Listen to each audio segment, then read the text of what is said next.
안녕하세요. 2019년 5월 22일 수요일 장전톡톡 시작하도록 하겠습니다.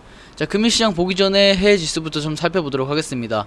자, 유럽 증시 좀 살펴보니까 영국, 프랑스, 독일 모두 빨간불을 띄고 있지만은 영국을 제외한 프랑스, 독일이 전부 다 좀 강세로 마감을 하였습니다. 그래서 시가 대비해서 종가 부근이 빨간색으로 종료가 되었기 때문에 일단은 유럽 시장은 나쁘지 않았다는 모습 좀 보여주고 있습니다. 최근 들어서 미국하고 중국의 어떤 화해 거래 제한 뭐 이런 얘기들이 많이 나오면서 글로벌 증시에 조금 악화되는 내용들이 쏟아져 나오고 있었습니다. 다만 워낙 많이 하락을 했었기 때문에 거기에 대해서 시장 저평가 구간에 들어왔다라고 생각합니다. 그래서 반등하는 모습들 어제 보여주었고, 그다음에 그리고 나서 열렸던 미증시 역시도 강하게 상승권 올라가면서 종료가 되었습니다. 그래서 시가도 물론 크게 상승해서 뛰었긴 했지만은 중요한 거는 이제 종가 부분이 어떻게 되어 있냐라는 게 중요하기 때문에 종가까지도 하락하지 않고 반납하지 않고 끝까지 지켜주면서 종료가 되었기 때문에 일단은 해외 증시는 상당히 좀 만족스럽습니다.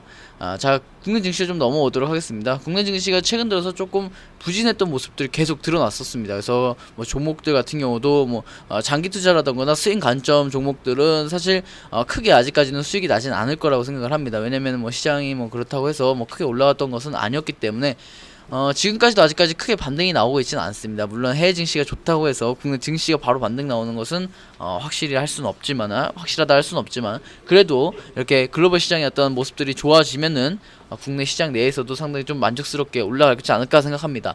자, 일단은 이제 좀 차트를 통해서 국내 시장부터 좀 살펴보자면은, 자, 종합주가 지수입니다. 종합주가 지수가 상당히 좀 많이 내려갔어요. 그렇죠? 그래서 뭐 4월달부터 시작해서 계속해서 내려갔던 부분들이 있습니다. 그래서 한 달 가까이 하락했기 때문에 상당히 좀 많이 힘들었을 겁니다.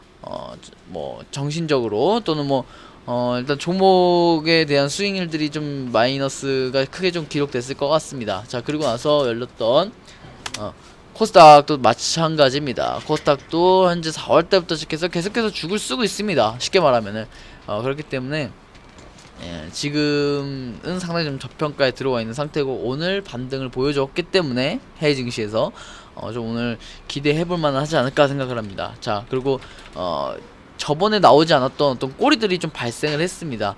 꼬리가 발생하는 부분의 공통점을 좀 찾아보자면은 그리고 나서는 조금 그 단기 반등을 하는 모습들이 좀 나와주고 있습니다. 자, 그러니까 꼬리가 발생하지 않았을 때는 쉽게 반등이 다시 안 나오게 됩니다. 그러니까 무슨 말이냐, 꼬리가 나온다는 말은 쉽게 잡을 수 없는 단가가 존재하고, 그 단가가 바로 개인 투자자의 단가가 아닌 다른 단가들이 존재하기 때문에, 외국이나 기관의 단가가 존재하기 때문에 반등이 쉽게 나올 수 있는 것입니다. 자, 일단은 이제 아직까지 꼬리가 그렇게 길게 나오진 않았지만은 나쁘지 않은 모습들이 나오기 때문에, 자, 오늘 좀 기대를 해도 괜찮지 않을까 생각을 합니다. 그래서 오늘도 화이팅 하면 좀 좋은 결과가 있을 거라 생각합니다. 이따가 장호톡톡 때 뵙도록 하고, 안내 또 이제 여기서 설명드렸던 거 추후에 또 설명드리도록 하겠습니다. 자, 수고하셨습니다.